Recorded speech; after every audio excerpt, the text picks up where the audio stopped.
ආයුබෝවන් යාළුවනේ. අද මාතෘකාව සයිටිකාව. කොහොමද ආයුර්වේදයෙන් සයිටිකාවට සහනයක් ගන්නෙ? අද අපි කතා කරනවා. මොකද්ද මේ සයිටිකාව කියන්නේ?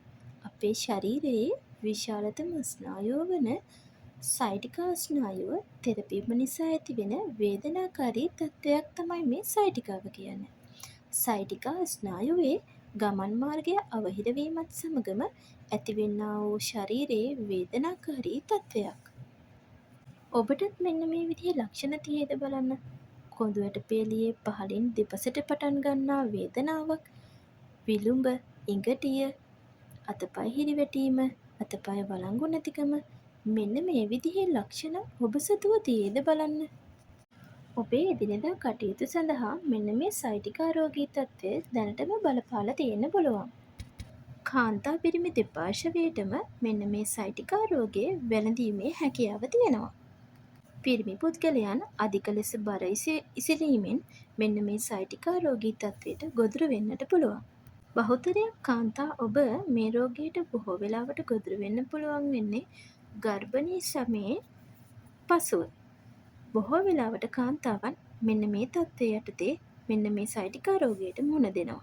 දැන් කතා කරමු අපි ආයුර්වේදයේ නිර්වචනය මේ සයිටිකා රෝගයට අනුව. වාත දෝෂ 80ක් එකතු වෙලා හටගන්නා වේදනාකාරී තත්ත්වයක් ලෙස තමයි ආයුර්වේදයේ නිර්වචනය කරන්නේ සයිටිකා රෝගය.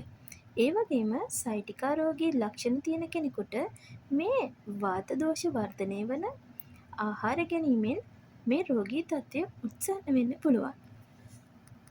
ඒ වගේම මේ සයිටිකා රෝගය මූත්‍රා සහ මල පිට කිරීමේ අවශ්‍යතාවය මගහැර ගැනීමෙන් මෙන්න මේ සයිටිකා රෝගය උත්සන්න වෙන්න පුළුවන්. ඒ වගේම අනවශ්‍ය ලෙස වස්ති කිරීමෙන් මෙන්න මේ සයිටිකා රෝගය වැඩි වෙන්න පුළුවන් ආයුර්වේදයේ නිර්වචනයට අනුව. සරල අත්බෙහෙතක් පාවිච්චි කරලා බලන්න කැමතිද? සයිටිකා රෝගයෙන් දුක් විඳින ඔබට මේ පුංචි හරි සහනයක් ලැබේවි. ආයුර්වේද සංග්‍රහයට අනුව මෙන්න මේ පුංචි ඖෂධයෙන් ඔබේ ඔය වේදනාකාරී සයිටිකා රෝගය මගහරවා ගන්න පුළුවන්. නිකකොළ ස්වල්පයක්, මීපැණි ස්වල්පයක්, වතුර ස්වල්පයක් ගෙන මෙන්න මේ බෙහෙත සකසා ගන්න. ඔබට වැය වෙන්නේ පුංචි වෙලාවයි.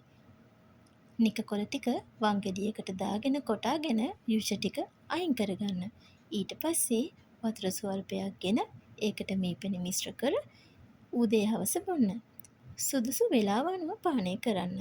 ඔබේ අවශ්‍යතාවය අනුව පානය කරන්න.